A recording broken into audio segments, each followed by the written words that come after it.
The Surge. Smallzy Surgery. The Surgery. This is Smallzy Surgery.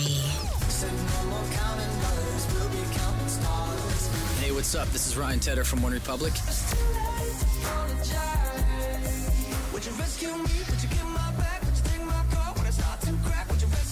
You're listening to Smallzy on Nova. Hey Ryan, how are you, buddy? I can't complain, man. I'm in Toronto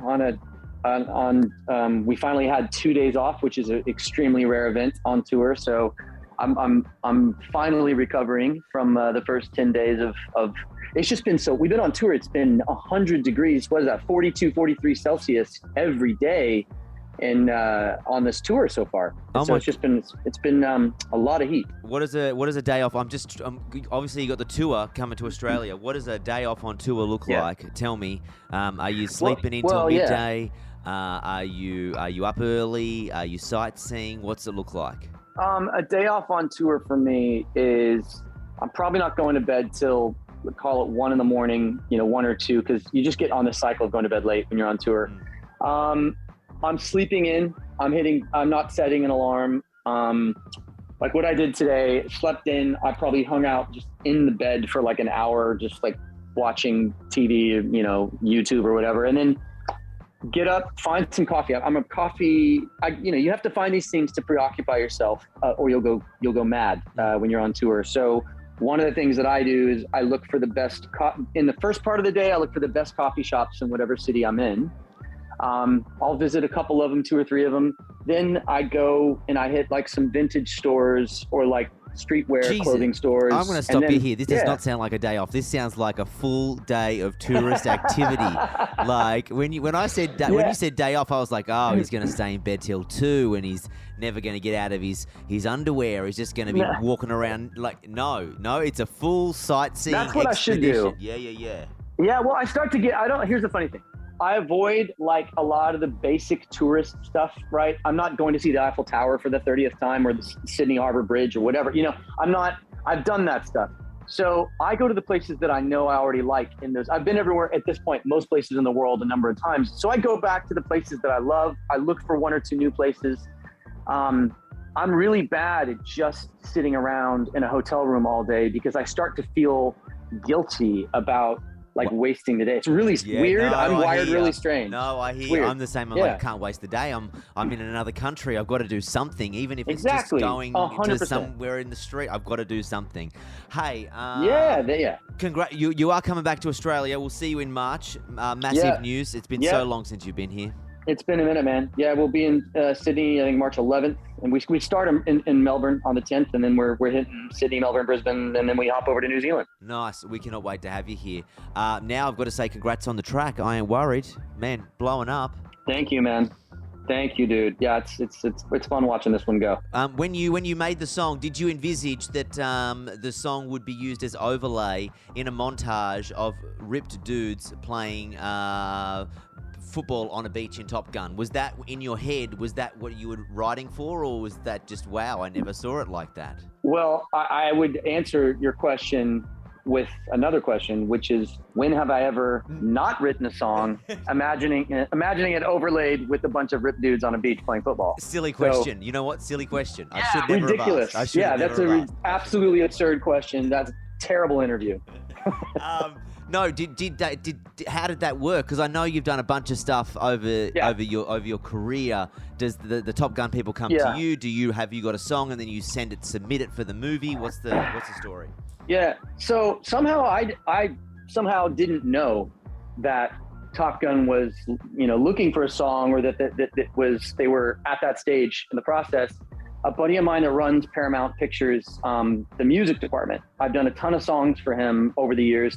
He called me and said, hey, we're having an issue with this major critical scene in Top Gun, and it's going to be a single.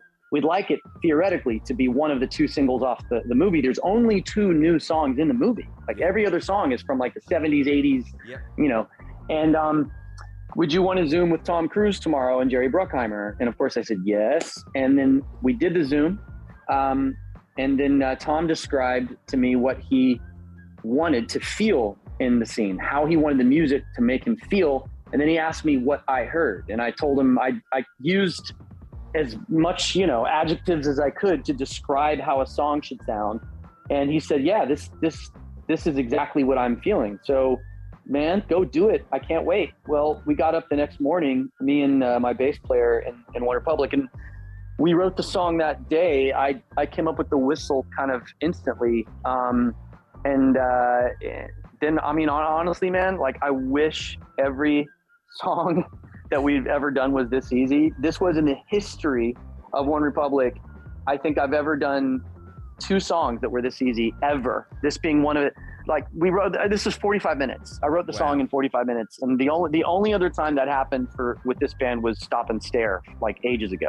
That's when you were zooming with Tom Cruise, did you have your internal dialogue were like, shit, I'm zooming with Tom Cruise right now. Like, this is a bucket list moment. This is insane. It was wild. I don't really get starstruck at this point, just because I've been doing what I do for so long. He's met so many celebrities. Like, when you've met as many as Ryan has, who has the time to be starstruck? He's meeting them every day. It doesn't. There was a comma to that sentence. The comma is, I don't usually get starstruck, but first Zoom, I staring at the screen going, I can't believe I'm FaceTiming with Tom Cruise. And it was definitely an absolute pinch me over the top moment. His movies have been like the cinematic soundtrack of my entire life. Like, from the time I was 5 years old, like, everything Tom Cruise. I've watched all of his movies like probably 10 times. So I was freaking out. And Now, you are obviously a music man. People who know you work in the biz, you're involved, you produce, you write, you do it for everybody. I always like to, whenever I chat to you, just tap in, ask you, music cycle. What's bubbling away? What do you think is cutting through at the moment? Music style, music genre? Are we moving back to more guitars? Because I'm just curious to know. 100%. 100% you are. I think, right, like, if I'm going to describe, now listen, I could be wrong, and obviously this doesn't apply to the entire music industry, but what I can tell you is three things that I see, that I sense are happening and that I can see happening in sessions. Guitar is back in a major way, just across genre. Tempo is back in a massive way. If you look at the tempo of As It Was, right? Yeah. 180 beats per minute. Like, listen to those drums. Now flip over to Charlie Puth, Light Switch, 180 beats a minute. Now go to Justin Bieber, Kid Laroi, Stay, 172 beats a minute, I think. Like, these tempos are off the charts fast. They're faster than anything, like, in history. It's crazy. So that number 1 is like tempo. Number 2, guitar is back in a massive way. And then number 3, live sounding bands, or just not bands, live sounding music. Yeah. Where the drums are real. Like, listen to Steve Lacy, like his song that's blowing up at the moment. Like, those guitar chords, Bad Habit by Steve Lacy, which is, like, I think number 4 on the Australia top 50 Spotify. Yeah. It's right next to us. We're number 5, he's number 4. Listen to the song above that, Glimpse of Us, Joji, As It Was, Harry Styles, and Kate Bush, Running Up That Hill. All top 5 songs in Australia right now have one thing in common.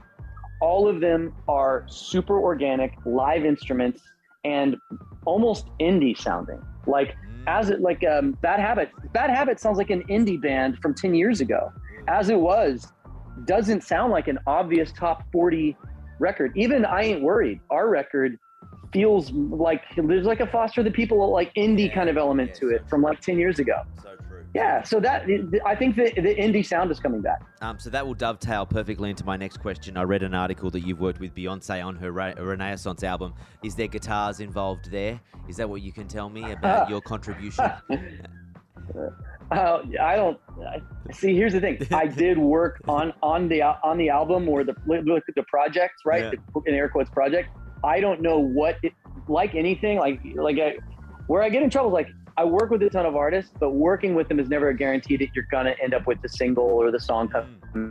I have no clue what, if any, songs made it, because they keep a tight, they keep that project. It's a tight ship. No leaks in that ship. No leaks whatsoever. All right. So, no leaks. I'm running out of time. The new track, which we're loving in Australia, I Ain't Worried. I got a quick, lightning round of I want to find out, Ryan, are you worried or not worried? Yeah. You say you're not, but I'm going to hit you with some scenarios. You just tell me, If you worry, if it keeps you up at night. Getting old. Yeah. Are you worried or not worried? Was worried, not worried anymore. Okay, right.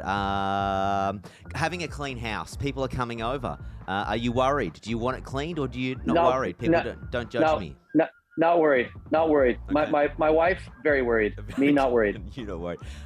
Climate change. Yeah. The planet's getting warmer. It's crazy. It's 40 degrees. Very, that literally causes me stress that costs me sleep. I'm actually genuinely worried about our climate and our planet. Now, something a bit, Khloe Kardashian being able to find happiness. It's up and down for her. I'm worried about that. Are you worried? I'm worried. You know what? Yeah. She seems like a sweetheart. I hope she finds happiness. Doesn't she? I think she needs to find happiness too. Yeah. What about this one? I know I agree. Everyone talks about TikTok these days, but are you worried or not worried that apparently secret Chinese government can access your location data on TikTok? I won't lie to you. I'm a little worried, but I also like to be entertained, so I don't know how I feel. Okay. So I'll answer it with kind of, there's a part of TikTok that worries me. I'm not worried necessarily about the Chinese government knowing where I'm at every moment, because your phone, anyone who has an iPhone is already telling 50 different apps where they already are. Okay, good point. That's the nature of iPhone. Good point. Okay. But I am worried. I've been increasingly worried that, and this is a whole different interview, it's almost impossible to have a hit record as a recording artist without TikTok. If your song doesn't go viral on TikTok, like this song doesn't connect. Like Lizzo About Damn Time is a great example. It came out, it died immediately. It died for 2 weeks. And then it only connected after it went viral on TikTok from a dance. So that part of TikTok, I'm very worried. That's what worries me. That I go to that is like, oh, come on, guys. Yeah. Really? Look what Macklemore posted the other day. He did a post on Instagram. You should read it about this issue, and countless artists are posting about it. Yeah. It's terrifying. All right, Ryan Tedder, our time is up, but I'm glad to know that the things you're worried about and not worried about. I can't wait to see you here with the band March next year. Tickets are on sale Friday. Always a pleasure to chat, sir. Be good, and I'll see you soon, all right? Same, man. Appreciate it. Thanks, dude. Smallzy Surgery is a Nova podcast. For more great shows like this, head to novapodcast.com.au.